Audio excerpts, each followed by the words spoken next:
Yo, teman-teman semua, selamat datang di channel aku. Di sini saya akan memberikan ulasan-ulasan tentang kasus-kasus yang menurut saya menarik. Mungkin lebih banyak ke kasus pembunuhan atau crime.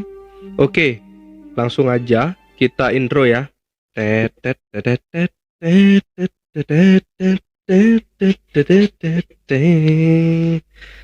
Manusia pemakan hamburger manusia. Oke, warning, episode kali ini ditujukan untuk penonton dewasa. Kebijaksanaan dari penonton sangat diperlukan. Spoiler, minggu ini akan ada pembunuhan dan aksi kanibal.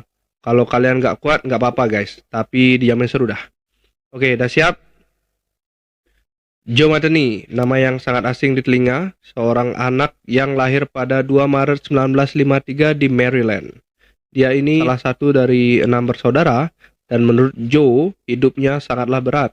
Ayahnya itu suka mabuk-mabukan atau alkoholik, dan ibunya sama sekali tidak peduli dengan dia. Dan semua anaknya lah pokoknya. Joe mengatakan, ia menghabiskan masa kecilnya tinggal dari satu rumah ke rumah yang lain. Jadi, mamanya membayar tetangga atau kenalan untuk mengasuh dia dan adik-adiknya selama kurun waktu tertentu.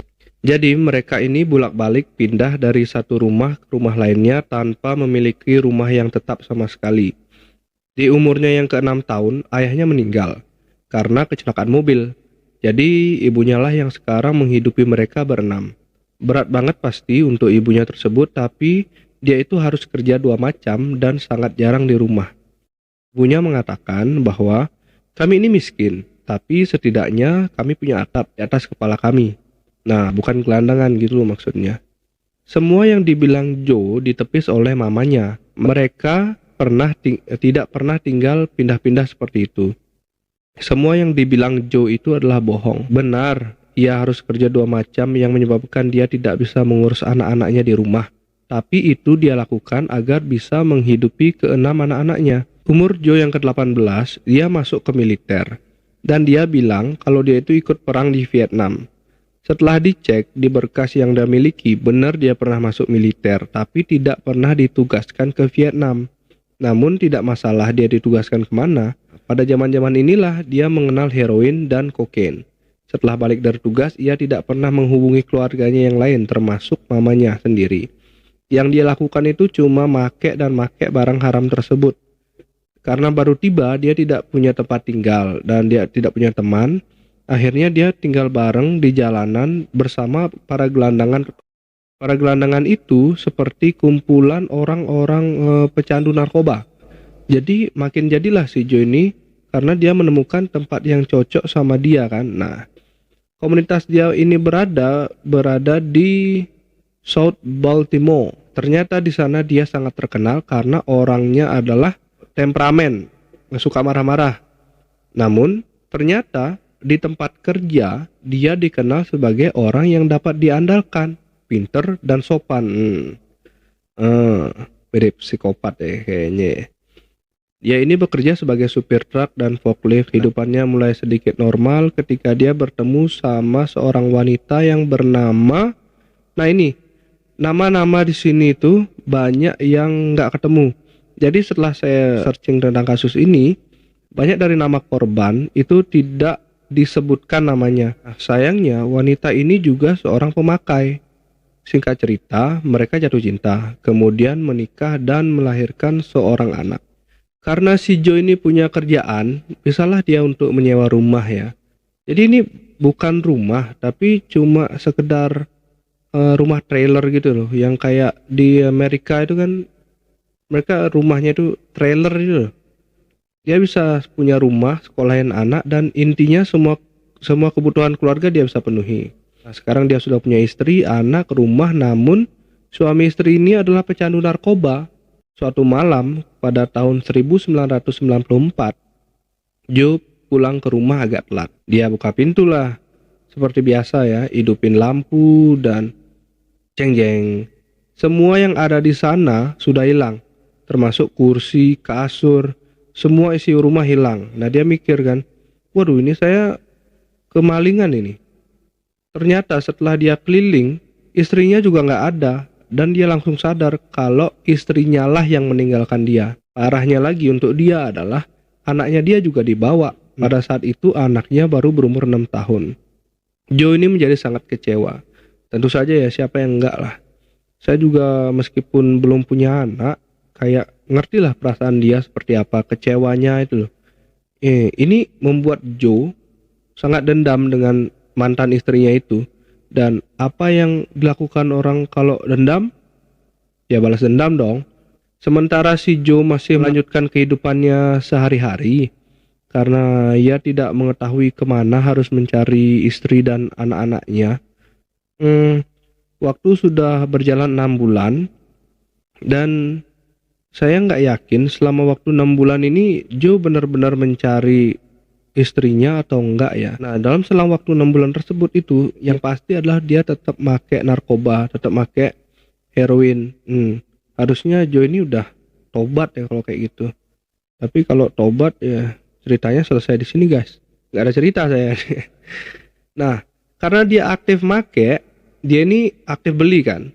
Ternyata sesama pecandu ini mereka saling mengenal. Ini saat dia mau beli ke bandarnya, ada info masuk. Ternyata istrinya diketahui kabur bersama laki-laki lain ke kota sebelah.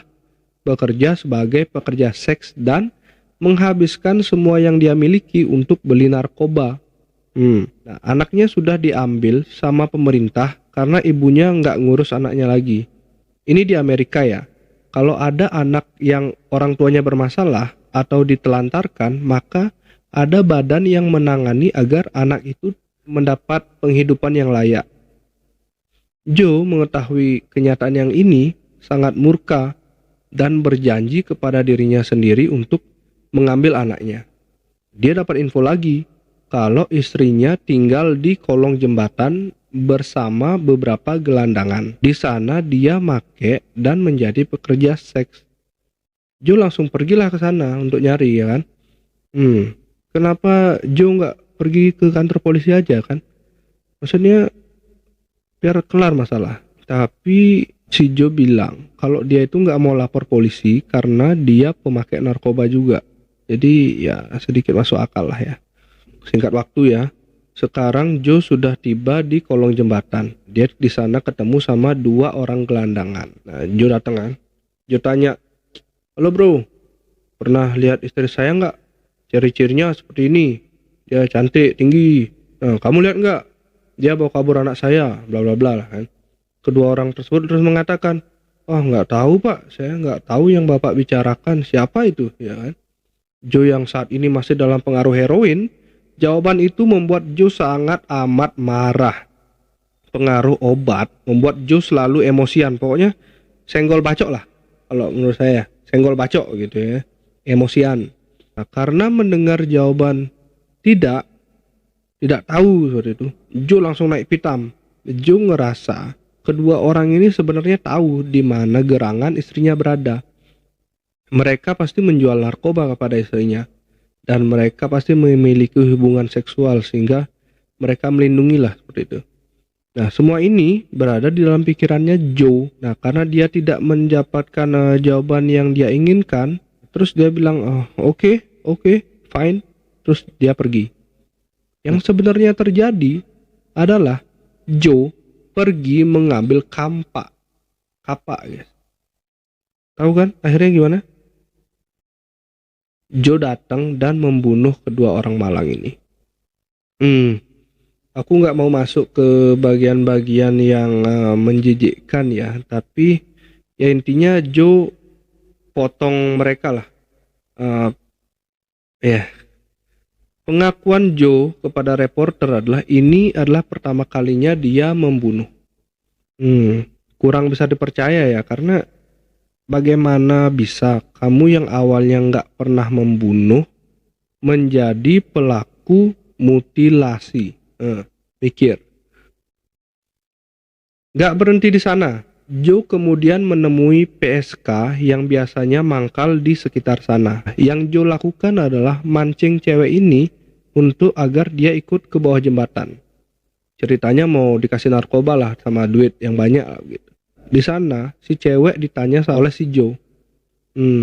"Eh, sebelum kita melakukan ini, apakah kamu tahu di mana istri saya berada? Nah, di mana anak saya?"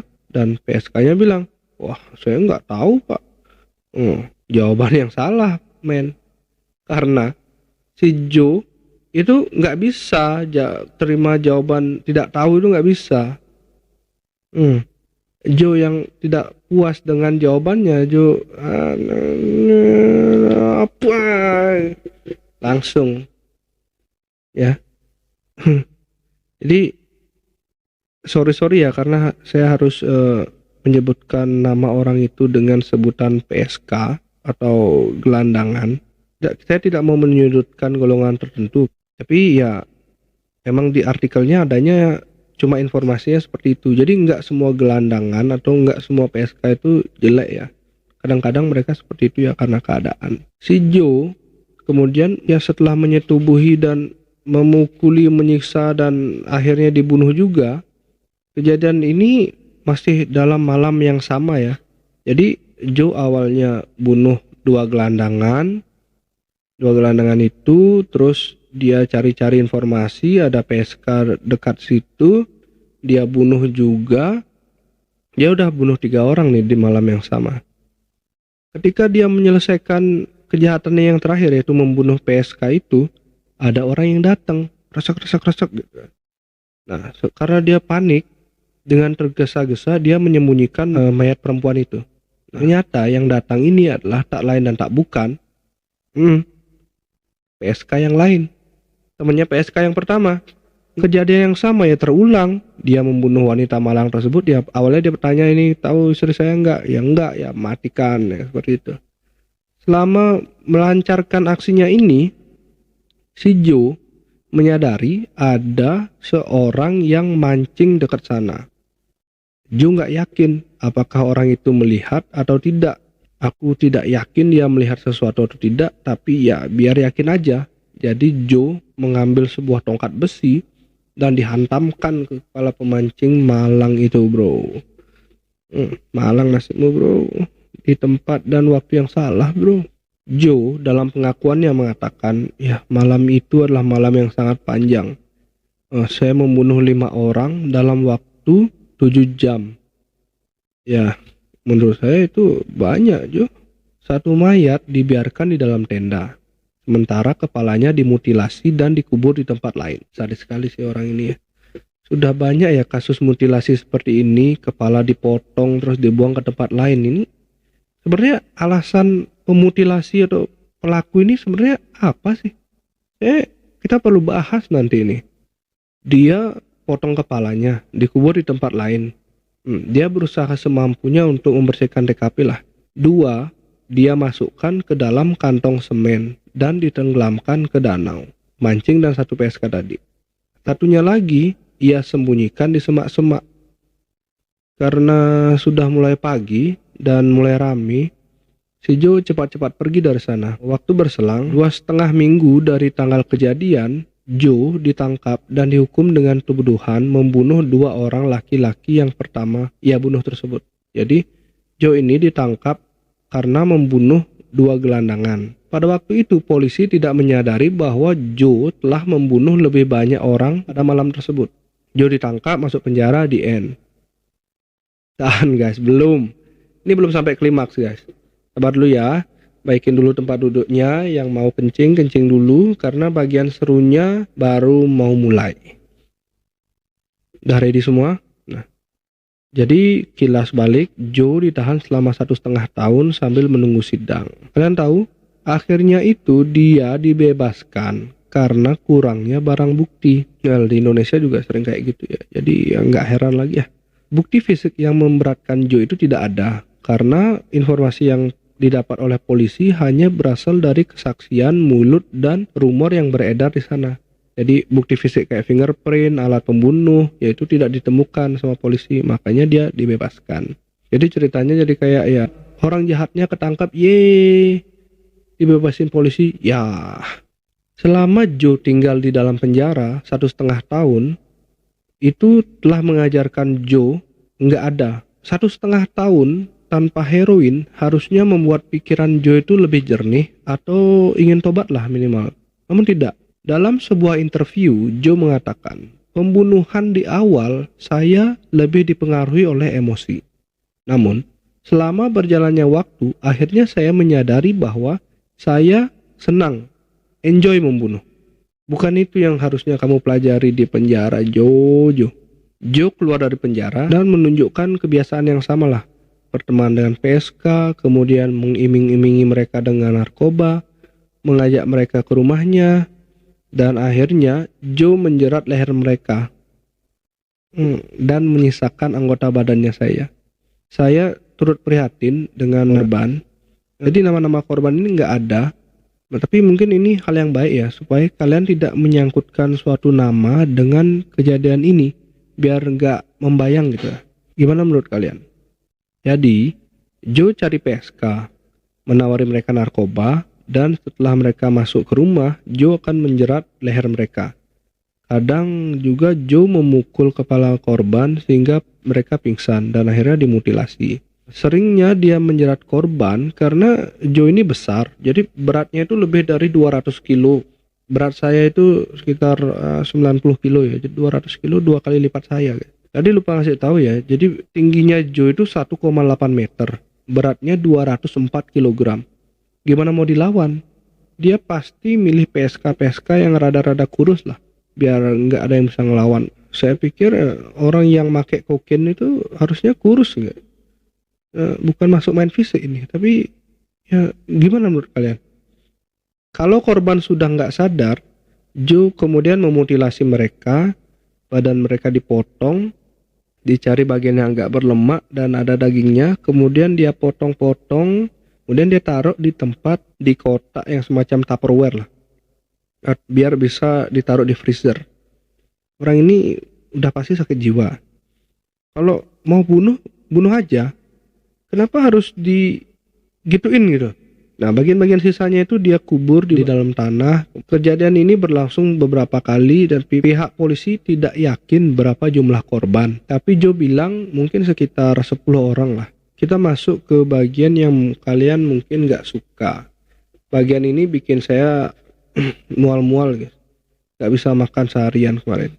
Si Joe kerja sebagai supir truk. Ini cuma supir truk lokal. Dan dia pengen punya kerjaan sampingan. Oke, saya perlu uang buat beli kokain. Aku akan buka restoran kaki lima lah.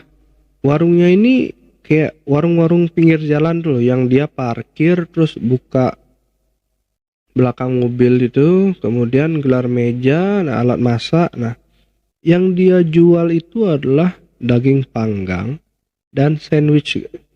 Daging panggang dan sandwich. Udah ketebak gak? Nah, dia ini jual daging sapi dan babi di daerah yang lumayan rame lah, dimana banyak supir truk yang lewat. Mungkin mirip di Jalan Pantura gitu kali ya. Dia parkir mobilnya, ditaruh pemanggangnya, terus pasang pelang dah. Jual daging panggang sapi dan babi asli ya. Asli ya. Nah, orang mampir beli sandwich dan ya semua pelanggannya itu puas guys. Nggak ada yang komplain gitu. Jadi dia berhasil mendapatkan penghasilan sampingan dan nggak ada orang yang komplain sama sekali. Masakannya dia atau sandwichnya dia itu rasa makanannya pokoknya badabes lah. Badabes pokoknya. Bagi Joe, makanannya dia itu perlu sedikit sentuhan. Rasa yang khas yang membedakan dengan kompetitor lah. Jadi ya Joe buka freezer, dikeluarin dah dagingnya, daging itu dari para korban. Lalu dia campurlah dengan daging sapi dan babinya. Dia nyampur daging korban dengan daging sapi dan babi. Ini bakso tikus kalah guys. Kalah. Sebelum dijual ini ternyata kalau orang jual bakso tikus itu dia nggak mau makan bakso tikusnya guys. Si Joe sebelum jual dia coba dulu makanannya, hasil eksperimennya dia lah, dan dia bilang wadaw enak juga ini, rasanya nggak beda sama babi. Harusnya saya nggak ketawa guys, bentar, harusnya saya prihatin. Orang pasti nggak bakal bisa bedain Soal rasa, lidah nggak pernah bohong guys. Sudah beberapa minggu Joe jual daging-dagingan ini ya. Dan orang-orang pada suka. Nah, para pelanggan ini tidak menyadari kalau yang mereka makan adalah daging manusia. Pada dasarnya, para pelanggannya ini menjadi kuburan untuk korban Joe. Ya nggak? Lambat laun, stoknya Joe menipis. Pada malam itu, Joe berhasil memancing satu PSK untuk datang ke rumahnya. Pas mereka masuk, Joe langsung kunci pintu, Joe langsung siap-siap dan pukul kepala PSK ini. Si korban langsung tersungkur dan Joe sudah merasa berhasil. Oke, dia sudah pingsan. Saat Joe mau mengambil pisau, dalam hitungan detik gitu, si korban langsung bangun dan loncat menuju pintu. Dia buka pintu dan langsung lari keluar. Pada saat ini Joe merasa panik, tapi kemudian dia merasa tenang karena di luar rumahnya ada pagar setinggi 2,5 meter. Yang di atasnya ada pagar berduri. Dia pikir ya wanita ini pasti nggak bisa kabur. Beruntungnya untuk wanita ini, di sana ada tumpukan kayu palet yang nempel ke pagar. Dia naikin kayunya dan lompatin pagar itu. Dia langsung lari sekencang-kencangnya. Pas itu lewat supir truk dan dia langsung lama-lama, "Pak, tolong saya pak, tolong saya pak." Si korban ini langsung menceritakan yang dia alami. "Saya mau dibunuh pak," segala macam. Mereka langsung pergi ke pom bensin untuk pinjam telepon. "Halo Pak Polisi, saya begini, tolong." Sesaat setelah wanita itu melompati pagar, Joe sadar. Dia tahu kalau dia itu nggak bisa kemana-mana. Game over untuk Joe. Pada saat interview, Joe mengatakan dia hanya diam di luar menunggu polisi datang. Karena dia tahu sudah nggak bisa kemana-mana. Dia benar. Nggak lama setelah itu polisi datang dan menahan Joe. Kejadian ini pada tahun 1996. Akhirnya dia dipenjara dan memberikan pengakuan yang panjang lebar, mengakui semua orang yang dia bunuh, dan dia juga mengaku kalau memang benar ia pelaku pembunuhan di bawah jembatan. Polisi kemudian membawa dia ke TKP untuk menunjukkan di mana letak korban, tapi karena waktunya sudah berselang lama, Joe tidak berhasil menemukan di mana ia mengubur korban-korban itu. Nah, inilah yang menyebabkan polisi tidak yakin berapa sebenarnya jumlah korban Joe. Apakah Joe cuma berbohong? Atau apakah Joe sebenarnya membunuh orang yang lebih banyak? Joe tidak mengatakan di mana ia mengubur mereka. Jadi, kasusnya ini cukup sulit untuk para polisi. Singkatnya, ia sudah dijebloskan penjara dan akan menerima hukuman mati. Tapi pada tahun 2000, dia mengajukan banding dan hukuman diganti menjadi penjara seumur hidup. Bagaimana menurut kalian? Apakah harusnya dia dihukum mati atau seumur hidup? Balas di komen ya. Bagi saya, hukuman mati itu terlalu gampang. Karena habis mati ya udah, kayak terlalu gampang aja, langsung kelar masalahnya dia gitu. Menurut saya dia lebih baik tersiksa di dalam penjara. Saya mau si Joe ini membusuk dia di dalam penjara. Siapa tahu ya, amit-amit ya, siapa tahu ya bisa tobat ya kan. Tapi itu cuma pendapat saya aja ya guys. Dalam kesaksiannya, Joe meminta dihukum mati dan mengatakan kata menyesal tidak akan pernah keluar dari mulut saya karena itu akan menjadi sebuah kebohongan. Saya rela dihukum mati dan bertemu Tuhan untuk diadili di neraka selamanya. Kalau jual bakso tikus terus pelangnya ditulis bakso ayam, termasuk tindak kejahatan ya gak? Enggak ya? Tindakan penipuan kali ya? Nah, yang kuliah hukum atau polisi yang nonton bisa komen di bawah, tolong cerahkan saya. Joe juga mengatakan, satu-satunya yang saya sesali adalah saya tidak berhasil membunuh 2 orang yang benar-benar ingin saya bunuh, yaitu mantan istri dan selingkuhannya dia. Joe akhirnya mengatakan, lain kali kalau kalian di jalan dan melihat ada warung pinggir jalan yang belum pernah kalian lihat sebelumnya dan ada menu sandwich di sana, pastikan kalian mengingat kejadian ini. You know what? Mungkin saja Joe cuma bohong. Dia bilang gitu cuma untuk menangkuti orang-orang karena dia ini sudah gila. Pada Agustus 2017, Joe ditemukan tidak bergerak alias is dead di dalam selnya. Umurnya pada saat itu 62 tahun. Penyebab kematiannya tidak diketahui karena menurut mereka itu masih samar-samar. Mungkin ada yang dendam sama dia, Oke, terima kasih buat kalian yang sudah dengerin saya cuap-cuap sampai akhir. Kalian luar biasa, kalian luar biasa. Oke, terima kasih buat yang sudah subscribe dan like video ini. Yang belum subscribe, klik tombol di bawah dan tekan lonceng supaya kalian tidak ketinggalan cerita-cerita saya berikutnya. Oke, be safe dan tetap sadar. Hati-hati dalam membuat keputusan. Sampai jumpa lagi. Dadah.